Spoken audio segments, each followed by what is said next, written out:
In the quaint little town of Willowbrook, there lived a young artist named Amara. Amara had a love for painting that was as deep as the sea and as vibrant as the colors she used. Her cozy studio was filled with canvases, each telling a story of its own. Some were of majestic mountains kissed by the morning sun, others of bustling markets alive with energy, and a few of calm, serene lakes under a blanket of stars. Amara's art was her voice. She painted her emotions, dreams, and even her fears. Her dream was simple: to open an art gallery where people could come and experience the world through her eyes. When the day finally came, Amara's gallery, named Canvas of Dreams, opened to the public. She had spent months preparing, pouring her heart into every detail. The walls were adorned with her best works, each piece carefully selected to tell a part of her journey.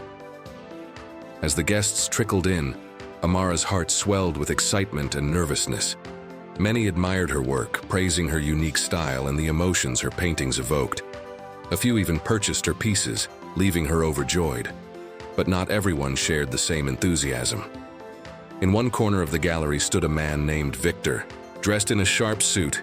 He was known in Willowbrook for his blunt opinions. As he studied Amara's paintings, his expression remained unchanged. Finally, he turned to her and said, "Your work is interesting, but it's not for me. Too chaotic, too emotional. It lacks the precision and technique I value." Amara's heart sank.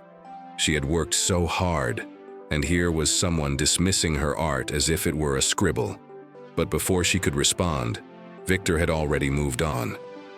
That night, Amara sat alone in her studio, replaying Victor's words. Doubt began to creep in. What if others felt the same? What if her art wasn't good enough? The next day, Amara decided to visit her grandmother, Clara, who had always been her source of wisdom. Clara listened patiently as Amara poured out her feelings. "Not everyone liked Picasso's work, you know," Clara said with a gentle smile. "Or Van Gogh's, yet they changed the world of art. Amara, your art is a reflection of who you are. It's not meant to please everyone. It's meant to connect with those who see the world as you do. And that's enough." Amara nodded slowly, the weight on her heart lifting just a little. Clara's words stayed with her as she returned to her gallery. She realized that Victor's opinion, while valid, didn't define her or her work. In the weeks that followed, Amara's gallery began attracting more visitors. Some loved her work, others didn't. But what mattered most was the connection she made with those who did.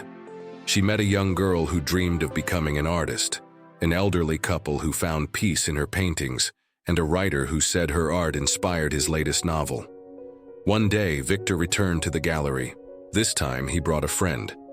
As Amara greeted them, Victor said, "I still don't get your art, but my friend here loves it. I thought she'd appreciate it more than I do." Amara smiled. She had learned that not everyone would resonate with her work, and that was okay. Her art wasn't for everyone, but for those it touched, it was a gift. Amara continued to paint, her confidence growing with each stroke.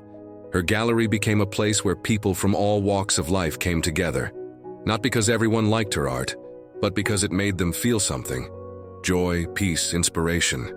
Amara discovered that seeking universal approval is a futile effort. What truly matters is staying authentic to oneself and embracing the unique connections we make along the way. So friends, Amara's story reminds us that not everyone will like us, and that's perfectly fine. When we focus on our passions and stay true to who we are, we attract the right people and leave a meaningful impact. Be yourself. Your light will shine brightest for those meant to see it.